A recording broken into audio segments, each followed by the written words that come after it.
Hello and welcome back to the OGA Rainbow Six Pit North American Closed Qualifier. I'm joining me once again is Demo. We're getting into our third and final map of Cafe here for this very interesting series between Soniqs and Oculus. Yeah, already. 1-1. We never expected this. And how will it finish as Cafe is ready to rock and roll? Yeah, we're going to be getting into this, and right off the bat I'm just going to say there's going to be another thatch ban from Soniqs. A Montaigne. Okay. Not sure how I feel about Interesting. that one. Banash, tough one. It's got to be a Thatcher ban again. Well, like we've seen it consistently. Yeah, it's got to be a Thatcher, surely. And yeah, there we go. Okay. K9, Thatcher again going to be taken off the board. We're going to move into Soniqs' defense ban here. I'm just going to guess an Echo again because I know they do like a bit of mirror here as well. Don't see too much Echo coming out from Soniqs overall, and I just do not see them banning Maestro against themselves. No, they won't do that. I'm guessing it would be the Echo. You know, they look as if they played Mirror last map, so they're not afraid of that. And every other ban has been Echo for them. Potentially a Pulse ban here, honestly, as well against Olgus. Olgus used that quite a bit, but no. Okay, it is the Mirror. It's going to be the Mirror. So similar to what they did in Bank, but then I can expect Echo now to be the ban out, because you don't leave Echo up in Cafe. You can be very strong, especially you don't leave Echo up whenever Valkyrie is also on the table. Olgus could ban the Maestro, got us a pretty powerful Maestro player, but it's going to be the Echo ban, of course, from them. So, we've also seen Trippin do quite well on Maestro as well during the last map of Clubhouse, but we'll have a look at what this is going to be. The chat has definitely been very interesting tonight. It's been the most active one that we've had so far. I love the way he said, Confidence Sleb and don't turn on your cheats. It's a superpower player. It's in his blood. He can't stop it. Yeah, that is true. He is Finnish. Yep. So, we'll move through to a bar. Cocktail Lounge defense to start off with here from Sonic, sorry. Sorry, from Oculus. Yeah, the names are messed up on the overlay. Not good. We'll get that fixed. Don't worry. We'll get that fixed, yeah. We always will. But anywho, as we move into... Yes, it will be the bar defense for Orglis. Thank you. Thank you, production. Thank you. And, yeah, so Kai should be like 100% pick whenever Thatcher's off the table. No hard breach ban, so all of them are available. I don't think Maverick will see a lot of play. Only the one, though, just got us on the Thermite. And whenever they don't have a way of getting rid of Kai charges, they could struggle with actually opening up the main freezer wall, which is kind of like the generic place you could play your Tide in. He can play inside of the little freezer stock area, has the ACOG that you can peek and snipe out whatever you want to do. So overall for Orglis, it's a pretty solid lineup. You have a couple of ACOGs on the table as well, and a very long bomb site that you can really fight the attackers as soon as they drop in red. It just, makes a lot of sense. Smoke denial, even the Mozzie for the C4 from below, which... I'm kind of expecting like a lot of denial from below, and I'm kind of also expecting kind of what Soniqs did on their bank, and that was kind of hold positions that they needed to away from what Orglis want. Yeah, it definitely could be. We also are seeing, of course, the Cade coming out from Blanc here. Peek again. Thatcher, it's not good, and Makarov, it looks like he already went for a spawn peek and got a little bit of damage for it. This bakery front door run out can be really punishing though when you're repelling. I think Super's Nomad it though, because he was lurking out there, and they're bringing the Nomad specifically for different runouts, especially if they look at what Clubhouse did to them, which was a bit of a frag fest for the players of Orglis. But not even that, it just helps with denying the flanks. You're looking towards red stairs, there always has to be a Nomad there just to disallow any defender wanting to go for the rotate. And how many times have we seen a very potent rotate up red stairs, which is completely shut down the round? Oh, Blanc already going to kick things off with a quick kill onto Comfy. Sophia already off the board very, very early on. And, this is looking really good. No Jaeger, though, from Orglis, which is strange. On a bomb site which kind of revolves around utility usage from the attackers, and whenever I say utility usage, as in clearing out different positions with frag grenades and Maestro cameras that they know are always going to have to be something they have to clear, not bringing, Jaeger, who is always seen on top floor, is a bit strange to me.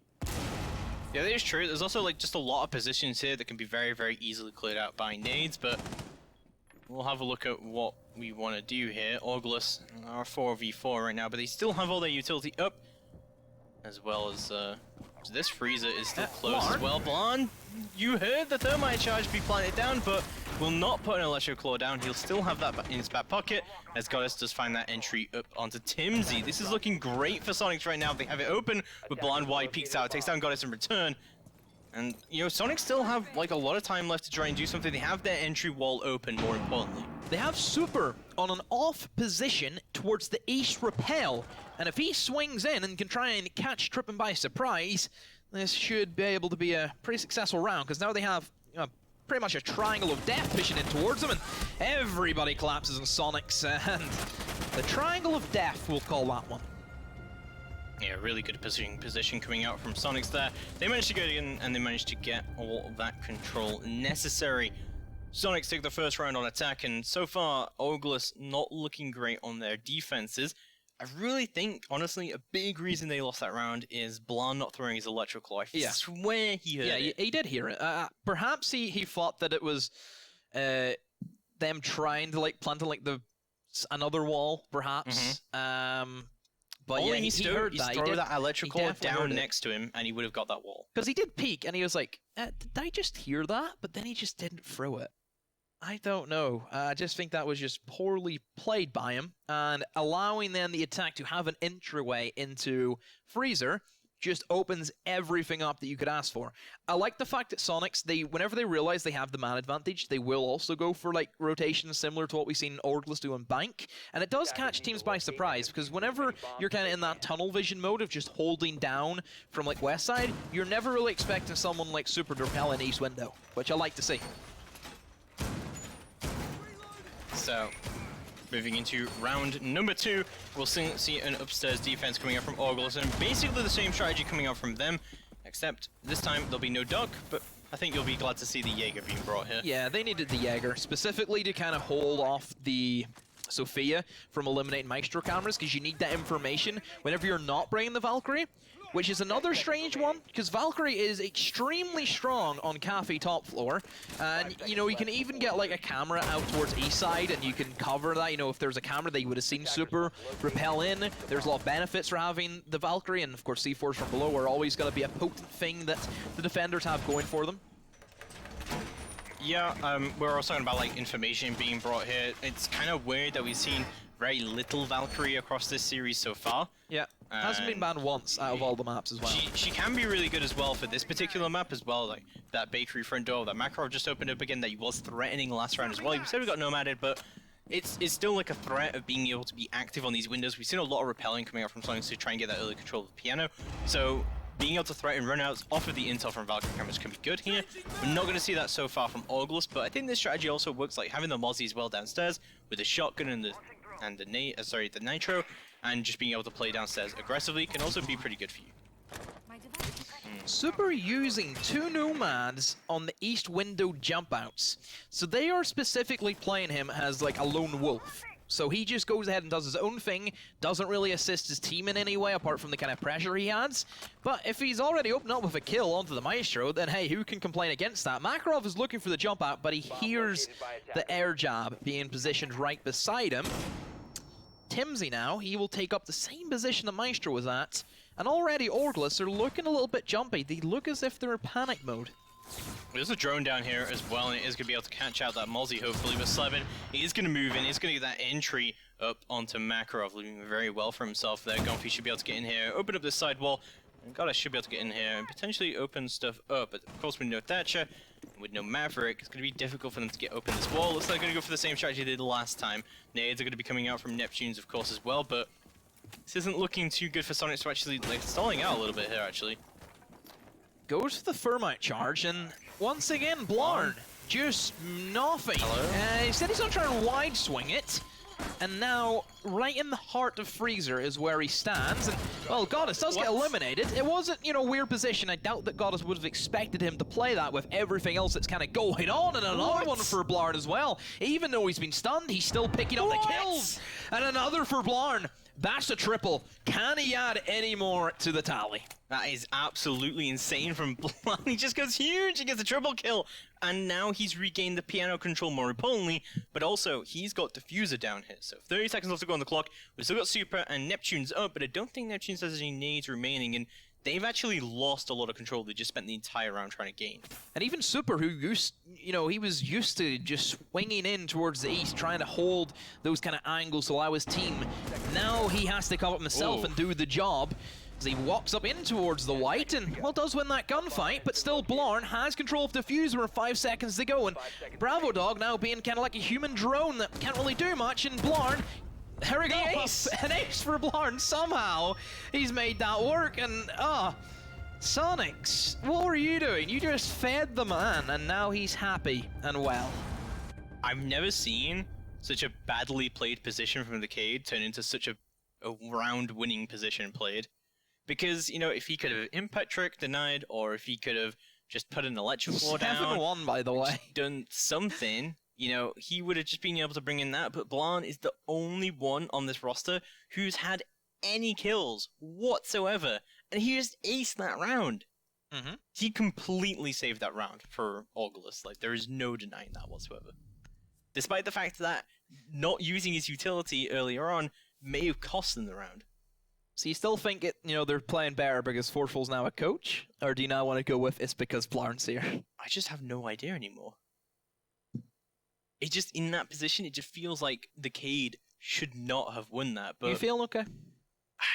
I'm just lost. And every time we cast, NA Tier 2 versus Tier 1, where, it feels like no one really cares about what's going on. It just, we saw Akami Rogue, right?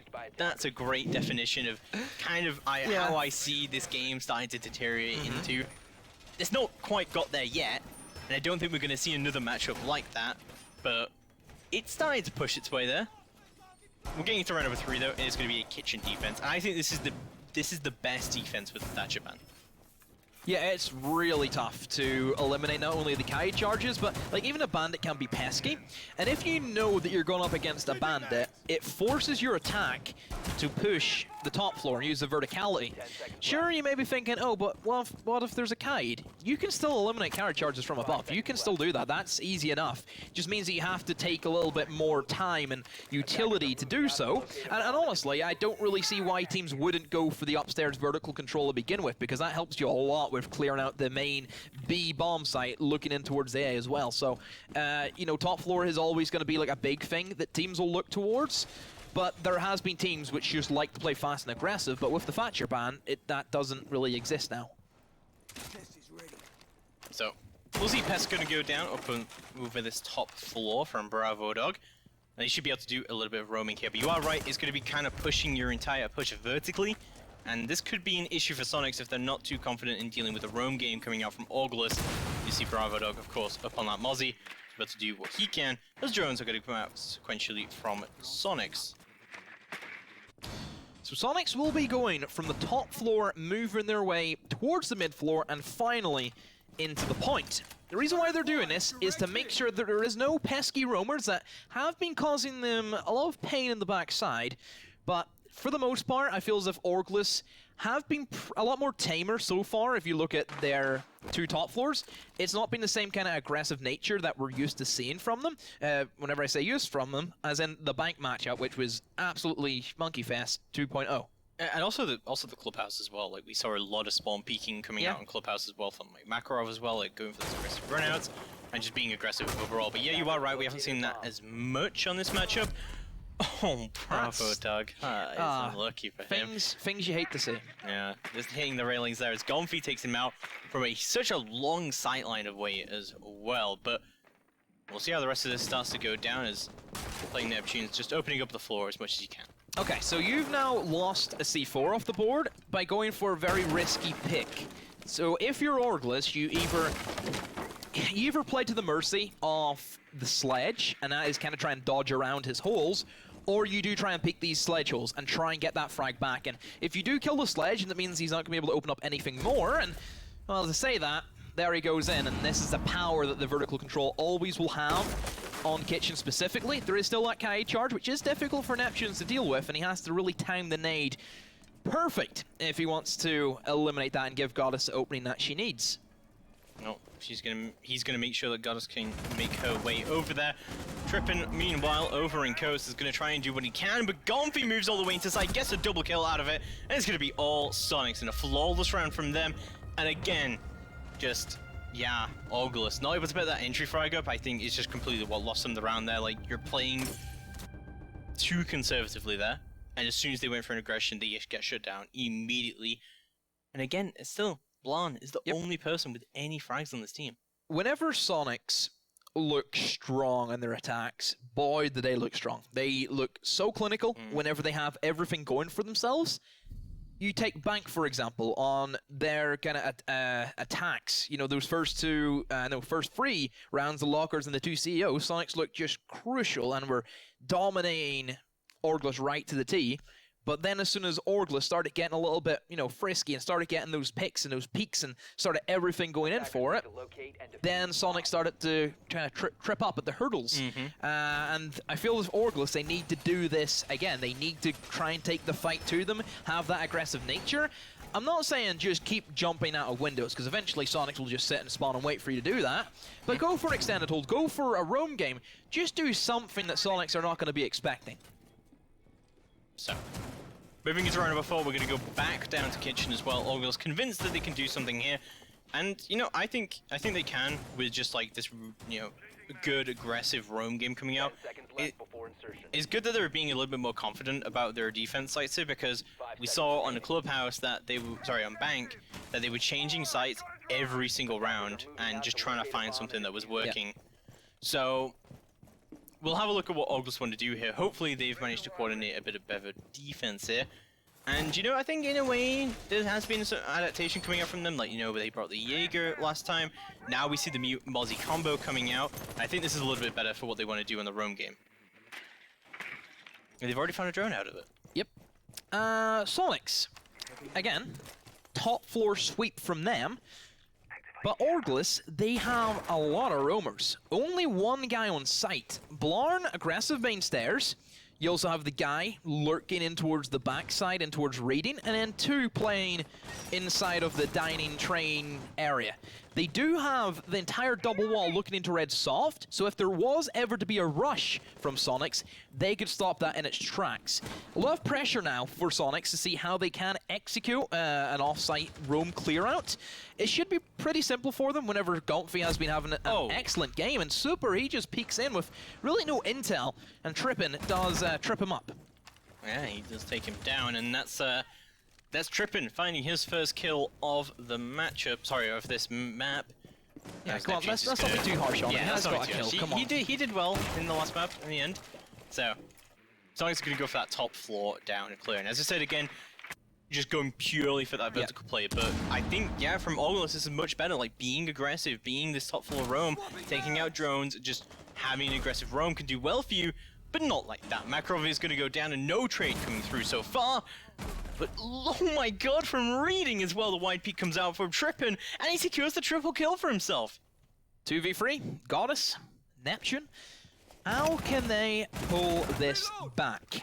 Still at top floor control. Neptune's gets himself into a better position and does catch out Trippin, and that's, well, a very short-lived dream for him has been terminated. Timsy on site, and I think Blarn's still lurking, but he's not really in a great position to kind of take the frags. I think he's just waiting for Soniqs to try and push him. And honestly, if Soniqs try and rotate in towards Bakery and try and open up like anything towards that side of the map, they will run straight into him. But quite smartly from them, instead they're looking to pressure the back. Whenever they have the sledge doing all of the damage and all of the work and looking for those entry picks, a quick drop could help from Soniqs. And Goddess, if she wins this 1v1 against the shotgun, and boy, they're in a great position.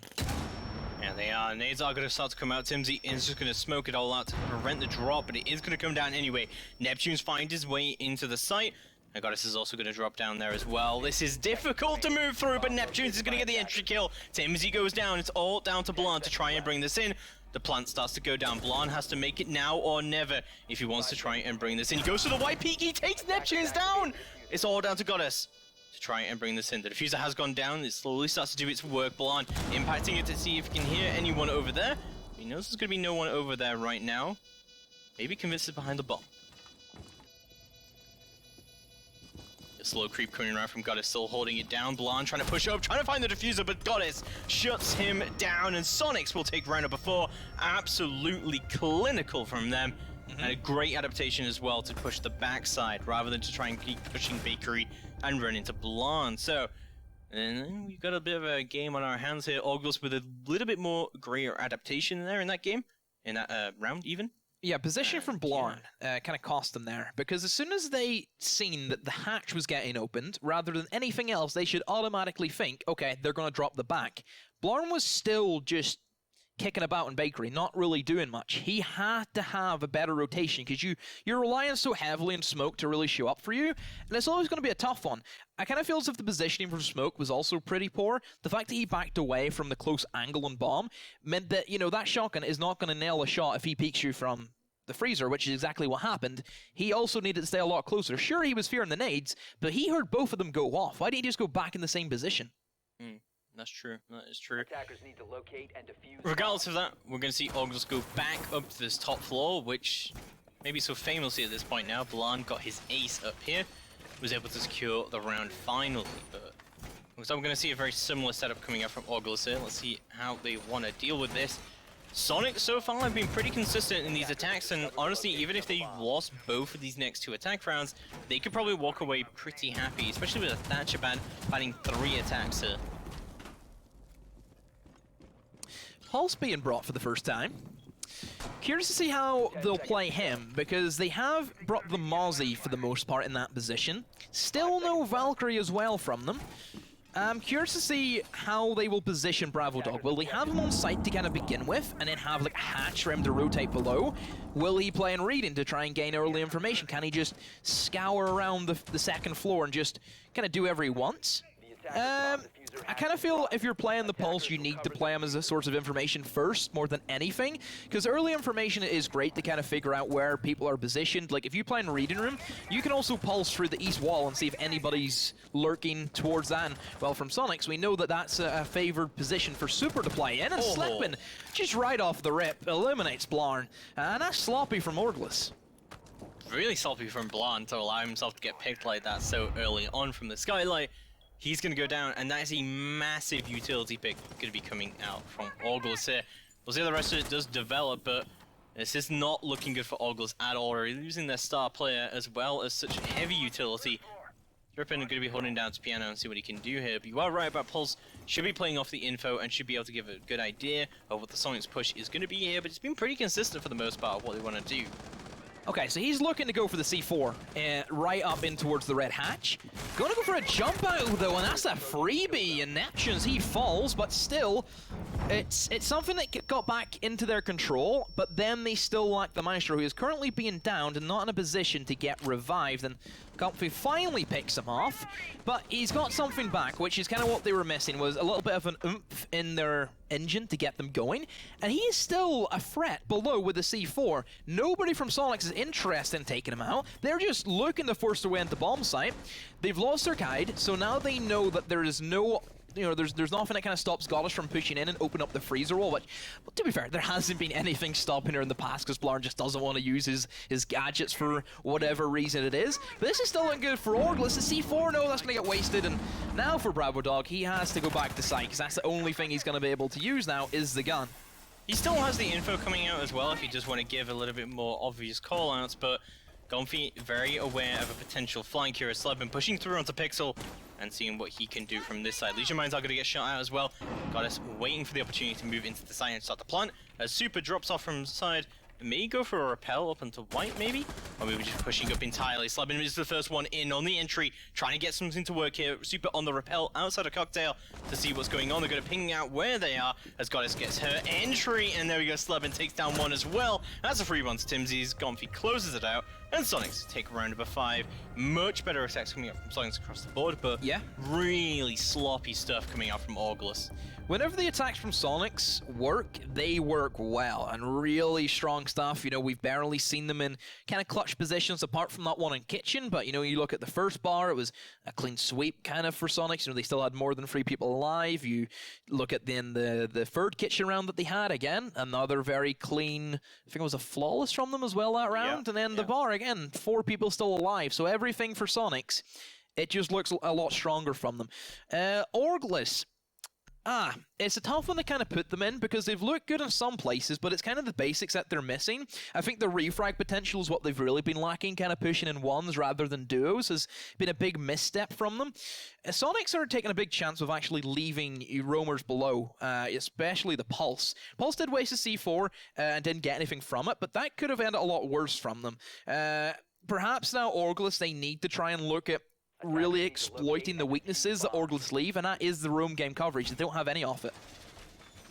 Yeah, it definitely is. It definitely is. But we're going to see a site we haven't seen yet, Demo, and that is going to be Reading. And we are going to see the Valkyrie being brought for this as well as a Vigil and a Mozzie. So, pretty heavy roam presence it should be here from Orgless. Let's see how that works out. And I think, you know, obviously from Orgless, this is the way to go, and this is how you do play that Reading site. The lack of a smoke, or like even just a main shotgun overall, I don't like it here, honestly. And this is the one bomb site as well where they bring the Valkyrie, James. Surprised why they brought it now, because it's a little bit too late, isn't it, to kind of pull back your rounds, utilizing the great information source that she has. And oh, look at this from Trippin. He's ready to try and gun. I think it was Sleben got him off. Guard was Blarn and Freezer, so. Just okay, now he's messed it up. Because that's like just easy now. He's still got a kill hole and he might be able to catch someone out on surprise here, but Super is going to take down Timsy on the run out very, very early on. Good job from Super to be able to find it. Oh my god, there's another run out coming out from Bravo Dog just before that air jab was getting activated. Oh my god, that is an insanely brave play coming out from Bravo Dog. And that's a perfect example of where the Commando can favor you compared to the Roni, because those extra 6 bullets he had really helped him in that scenario, and that's kind of killed off Soniqs, because we've talked about them before. If they lose the momentum very early on, they find a hard way getting back into the game. The only kind of thing which has stopped that was the kitchen, and Blur on the Vigil, he just picks off yet again another player, and now a 2v4, Gumphy and Goddess all to do. Comfy swings in towards red stairs, but again, no information. He's playing completely blind, but can he make up for it with the gun skill that we know he has? Yeah, he's going to try and push in via New Balcon, see what he can do here, but this is looking good. And Nacho from below is going to cost him his life. Bravo Dog picks up that freebie as Blan finishes things off. Absolutely all the work done by Bravo Dog, and Blan up on that roam, and beautifully done, as I may say. And again, completely what he's saying about how when Soniqs lose that early aggression coming out, it really completely shuts them down, but I don't think they can be too upset with 4 rounds on the attack. There's a lot of teams that have started to struggle with the fact of losing, you know, like a big team player, like a big entry utility user. That's why I kind of think that sometimes playing as an entry fragger is the hardest role in the game, because so much relies on you getting that opening pick. Because if you fall off and you lose that 1v1 engagement that you know, that's your job, is to win those, it just puts your team at such a disadvantage. There is so much pressure on entry fraggers these days. Oh, yeah, I would not like to be one. Good thing I'm on the old solid Thermite constantly, but still dropping the double digits because I'm not good. Yes. Yeah, that's me, all over. Getting into Bad Cocktail Lounge defense now, we will not see a cage being brought by Soniqs, which I'm kind of surprised about, honestly, but quick 6th pick from the Twitch onto the IQ from Bravo Dog. We'll make sure that's not a big issue regardless, but I think this is good as well. Like, they're seeing the Mute Mozzie combo here as well, especially, which I know is really good on Cafe, but also I know that Soniqs definitely do love to run it a little bit. If you can just get that downstairs control, this IQ could take so much utility off the board. Whenever they know that they will be going up against, you know, a lot of utility being thrown out by Soniqs, Valkyrie there, IQ is kind of like an insta-pick, I feel. But whenever Orgless didn't pick the Valkyrie, IQ was never a real operator that Soniqs had to worry about bringing, and they kind of opened themselves up for, you know, bringing the Ash, for example, for more fragging potential. You had Nomad being a big part. Orgless have instead went for the Gridlock pick. So both of them are designed to cover off roamers and make sure they can't really flank you. Both of them very different kind of gadgets and how they're done. One creates a massive sound effect and kind of knocks you out, as the other one literally just puts a bunch of stuff in your way and says, don't go through this. Yeah. think gridlocks can be good for the most part. Like if It's you, better for executions on the site because you get the smoke swiffer as well. yeah, no, she definitely is good for that. I've seen it multiple times now where like someone smokes something and then they put the track stingers down in the smoke so that no one can push through the smoke and like Stewie 2K them. So they do like that usage of gridlocks as well. But yeah, I'm glad you got that reference. Well done. yeah. I'm really proud you got that, Thank young you. Stu. so we'll see gridlocks and track stingers are going to be going down. Also, gridlock does bring that shotgun as well. A Makarov trying to crash walk his way in. Neptunes, however, will find his teammate. TimZ already off the board. That's the thermite down, going down so early on and using yet another one. But Makarov does find Sleben. This is not looking good at all for Orgul. This is just falling apart. Neptunes picks up his on the heater. 3K right now. He's on the table and he's hitting every number right. So, Orglist, you've pretty much lost everything that you needed to push the bomb site. All you have is an IQ who can literally get rid of a Valkyrie camera and that's it. And a Gridlock who's on Skylight with really no way in. Everybody's on camera as well. Like, the two guys in Freezer, look. And even the guy deep in sight, they're just sitting on cams, I'm guessing looking at Bravo Dog. Yeah, potentially.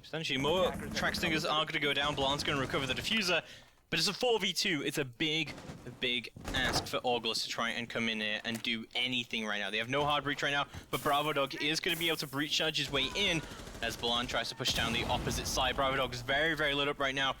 It's all opened up, but a minute left to go. They're trying their best, but their best isn't good enough against Soniqs, who've looked impeccable this round on their first defense. Neptunes especially had a big part to say. That's a nice Maestro camera, because that does lock down not only white stairs, but the white corridor as well. Sometimes we see a Valkyrie camera being placed there as well, but Maestro camera just does a little bit better. So Orgulus now just time wasting away. Not much they can do. It's the wall. They can't get past. They need a miracle now. Blarn still has the F90, a great gun that can take down many of a foe, but whenever nobody from Soniqs is peeking, great patience from them. It's a tough one to kind of battle against. The push comes in, but the shotgun, it answers them, and well, Soniqs, yet again, another round where they've had so many players alive. The prone shotgun from Super, like, it's just so easy to win a fight like that, but yeah, completely shut down that attack from Orgulus. Great job from Neptunes on the 3K to just pick up all the freebies right now, and this is looking horrific for Orgulus to continue TimZ, into this. Come on, bro. As other people would say, the map has started, TimZ. As other people would say. I say other people. One guy, he would say he's playing with his friend Owen. Oof. So, we're going down to a kitchen service and kitchen cooking defense here for Soniqs. As I said, well, as we mentioned multiple times as well, ooh. Is that the first glance pick we've had? Yeah, but I don't get why whenever there's not a hard breacher. Why? Who needs a hard breacher? I feel like many teams need a hard breacher, James. You know, you should know this. If you're this confident that they're going to go downstairs, you could just play it purely off the vertical. You can get a decent amount of picks doing that. But I guess we'll have a look what the plan is here, because yeah, no hard breacher. This the TimZ nook has just not worked out so far. From what we knows, look, it's as if he's just heard us say this. That's what it's like. It's as if he's just went forward in time and has just heard what we said. Yeah. Soniqs, they are going to extend in towards Bakery, and this is a strategy which has kind of been done by certain teams. It's not like the most common by everybody. Sometimes we see shields kind of be added in to add an extra layer of protectivity, and also Maestro cameras is one that can also be added in to give you that information. I look at a team like Secret, I call it the Funker Special, is that you would have the rotation hole that leads back into bomb site, have the shield and Maestro combo, and Funker just sits there and picks heads all day. Yeah, I mean, like shield angles, even now as well, especially now, it's a lot better. Super, you can just take so much off the board here, and I like this hold coming out from the Jaeger. He's made a smiley face. Oh! They're in. But it's going to be the first frag. It's going to be blind, moves all the way in already. Orgulus really just going for this heavy rush right now. Smoke's going to go down in heavy amounts. Blind picks up his super kill onto Goddess. That's both the Maestro off the board as well. Blind picks up a triple kill. Super moves in and goes down for his Sleben. However, Pokeballs onto Blind and takes him down. And now all of a sudden, Orgles find themselves in a 3v2 and Oh, make that a 3v1 beheading. as Makarov just takes the head clean off the slub. It's all down to Gonfi to try and find 2 more if he wants to bring this in, but this is looking awful for him right now. They know exactly where he is. He tries to go for the QE spam, but they know where he is. They're going to start to shut him down or potentially move into the site at this point. Hey, if anybody's going to clutch it, it will be this man. They picked him up from Europe. Oh, but unfortunate. The vault kind of done him over there. And Bravo Dog was able to execute that. And well, the rush, it's worked again. I'm getting deja vu even from the Okami Rogue game. Like, Okami, all they did was rush and Rogue couldn't do anything. We have seen multiple rushes from Orgles, and they have worked a charm for them. I don't know what it is about the Pro League teams not being able to stop rushes from Tier 2s. It's crazy as well because Soniqs rushed once, and it was super successful for them. And the next time they tried it, they completely got shut down by a Capcan. So, yeah, it's not going well so far. The Finker pick is definitely interesting, and it looks like that Orgles have found the strategy that works from the attack, and they're just going to keep rushing. Yeah, Finka was brought during the Okami match in Rogue, and every time we've seen a Finka, every time we've seen a rush. So if that's going to correlate with them, maybe they took some tips from that match and realized, hey, that's working for them. Okami were literally randoming their bomb they were site trolling. as well. Yeah, we know they were trolling, but who's to say that Orgles aren't trolling as well? No, maybe it just works, you know? Just new meta. Finka. Brings nades to the table. Gadgets. What do you think of the gadget, James? Because I always think it's like, it's there, I think but it doesn't if do they a lot. removed the recoil buff, and it was just a straight up health boost, like you just got that health, like Doc, right? It wasn't just like temporary. I think Finka would be way better, but it can be kind of devastating. I guess you're kind of looking as well that Soniqs have not been bringing a smoke at all. So you could say as well that the Finka might work here quite well for you in that respect. Yeah. The thing about Finka is it's like whenever you use that gadget, you can get hit by like an Ela or like a Legion Mine, which is very common, and it just stops anything that's there, it stops the effect. And also, you take double damage from Smoke, and as we know, Smoke is like one of the best operators for defense, and we always see that. And if you're going to rush with a Finka, Smoke is going to toss out a smoke grenade, and that puts an end to that. Thankfully though, for Orgles, Soniqs, they're not favoring the smoke. Instead, they're going to go for a much more kind of aggressive, flexible role. You know, you have the Jaeger, Legion combo that can be great for denying really any rushes that come their way. And C4's galore as well, which is always common for Kitchen in denying the plant if you're not bringing the smoke. C4's galore? Yep. 2 C4s? Is that galore? Well, whenever we see teams only bring one, for example, and it's like you don't really have like a lot of, you know, choice through the for that. smoke! I think there's a Maestro cam over there as well, but the Finka does come in, and that is able to pick him back up. Makarov's back on board as Bravo Dog finds the entry onto Gonfi and VIP.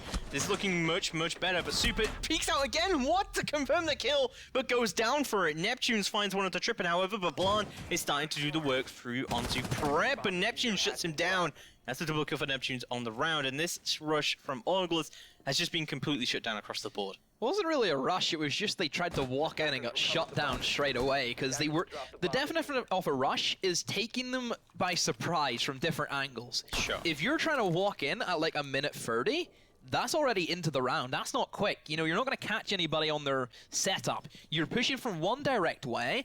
Sure, you could try and get the flood advantage, but overall, Soniqs are going to react to that. You need to try and pressure them a lot more in the rushes, because the whole thing about rush is the team's not going to be ready for it, and it makes them panic, and makes them twitch and nervous, and if you're all pushing the one way, they just have to look the one direction and don't really have to worry about anything in between.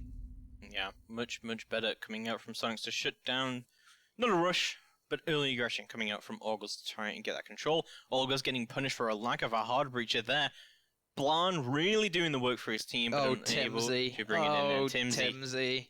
I think Timsy needs to be playing Thermite, not because he's dropping a donut, but because Timsy is a fragger on Thermite. He does so well on it, and we saw it on Bank as well. He was able to get so many entry frags on the Thermite, but he's actually being used in the book now. For those of you who don't know Timsy, he was playing on Stokes' Disciples during the CL calls, and, you know, they did pretty well for themselves, actually, honestly. Like, they managed to get to a bunch of, like, late round finals, and they did almost make it a couple times. I'll tell you why they lost, though. They're called Soniqs' disciples. You're already lost just by the name. That's true. Stokes did coach them, I believe. So He, like, to be fair, I kind of like that though from him. I kind of see comparisons and kind of how me and Stokes think is he calls his team Stokes Disciples. I used to have a team called Demos All Stars. Ah, okay, yeah. And that was like, you know, the quality, That's good, the yeah. absolute prime time team of the entire decade. An all-star team, you could say. Yeah, that I was in. I was in it myself. So match point here to Soniqs on round number 10.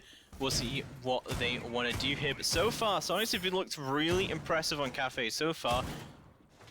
Map record-wise, they haven't had a great time on Cafe. No. Bomb located by But attackers. I think they're pretty familiar with this map because they have played a decent amount of times in Pro League. Everybody's familiar with Cafe. I feel that every team is comfortable on it. It's not BDS? It's not the most difficult map to understand because it's very basic. It still has the old remnants of back in the day Cafe. Yeah. Top floor plays out exactly the same. There's nothing different. Kitchen's like the only one. Even reading kind of plays out the same as well. Like mining and dining. Don't forget that Soniqs are made up of a lot of kind of the old guard of people who are playing in year 1, so they should be pretty familiar with how the old Cafe was played. Let's see if they can figure out how the new cafes continue to be played as they move to match point, but Gonfi already picking up the kill onto Trippin on the white stairs, but instantly getting traded out as he tries to be a little bit more aggressive. Makarov on the Twitch this time is able to make his entry. Ash for Valkyrie, I'd say that's pretty worth it. Yeah, definitely you're already thrown the Valkyrie cameras. For Soniqs, I would say that it's definitely a better trade for them. You know, you lost the Ash, which is kind of nuclear whenever you're trying to go for these rush strategies without having the Thermite, so the R4C, losing that. So Temzi's probably going to drop 0 and 10, because the way that Soniqs are set up at the moment, with Orgless not having a hard breach, they still have Maestro cameras, they still have everybody at full HP, compared to Makarov, who is a little bit beat up. And there's another one, and yeah, well, Timsy, unlucky for you, my friend. It is Unlucko indeed. It's going to be Bravadog and Makarov to try and bring this in. They've not got too much of a challenge to bring through themselves, but Soniqs do, of course, have quite a lot of control of the site and quite a lot of utility still remaining. Makarov crash walking downstairs, making sure there is no one playing around this diffuser. He's going to recover it. And they should now be aware, like, because of that, that everyone should be playing upstairs in the site for Soniqs. So that does make things a little easier. Everybody just sits back now for Soniqs and just relaxes. They know that all of the pressure is on Orgless. They have to make the first move. They have to try and pull themselves out of this. But the sheer amount of information still up for Soniqs is going to help them. Valkyrie cameras, I'm sure, are still lurking in sight. You have the Maestro cameras. I doubt that the Twitch is going to get anywhere near that. You know, he's like just eliminating stuff, which isn't going to help them as well with the Twitch drone. He's getting his points. Bomb has been located. Tim's now he's grasping at straws. Nice. Oh, Makarov going to try and push through from Ubalk. Again, a wide angle coming through here, but Bravo Dog goes down. It's now a 3v1 technically, but Makarov could pick up his teammate here. Did go for a bit of a peek, but he's content with picking up his teammate for now. Bravo Dog gets revived and bringing it back into a 2v3, but this is just looking absolutely awful for Orgless right now. So I've been opening up a little bit of an angle for himself here, but we've still got Super playing this close bathroom angle. He's got the Maestro Cam info. He goes back for the prone peek again. This is just looking awful for Orgless right now. Got to fake out Bravo Dog, and the white peak comes out from Super from Pixel to finish things off. Soniqs take the round, they take the map, they take the series, and they will progressing through to the quarterfinals where they will face Rogue. So probably not how we kind of expected this series to go. Yes, we would say that Soniqs would win, but not in this kind of way. We didn't expect the third map. We didn't expect Clubhouse to go as poorly for Soniqs, and even if you look at the bank from Soniqs, it wasn't that overly impressive. They were losing sloppy defense rounds as well. There is a lot of things that I'm sure Soniqs are probably trying to save for the relegations, but there is still a lot of stuff. Kind of basics is what they're kind of losing. But let's see the bracket, and we'll see how everything shapes up now. So that tells me we have 2 quarterfinals locked and loaded. SSG versus Adventure Force, and Rogue and Soniqs will now go to battle. The 2 relegation teams going up against each other as well, which is an amusing one. But as we look then towards the second half of the bracket, James. Yeah, we'll look at Luminosity versus Disruptor will come up after our short break, but I think that's our match to watch for tonight, honestly. It is, yeah. You look at the two teams which have had varied histories throughout the course of Siege. And then there is also still Rise and Drac to go for, which I'm kind of looking forward to because I haven't seen a whole lot of Drac. They kind of play off and really see how they do. And, well, from already what I've seen from Tier 2 and Tier 3 NA teams, boy, I'm sure I'm in for another cracker of a match. Well, it definitely could go very, very well indeed. We definitely haven't seen too much from Drac, but Luminosity versus Disrupt Gaming is coming up next, and I'm definitely looking forward to this one demo. Yep, so that's going to be us done now for the first map. We'll see you guys after the break.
Predict the outcome, win the game.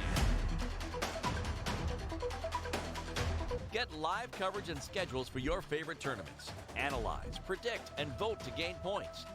Compete with other esports fans and climb the leaderboards. Strafe, everything esports. Download now on iOS and Android.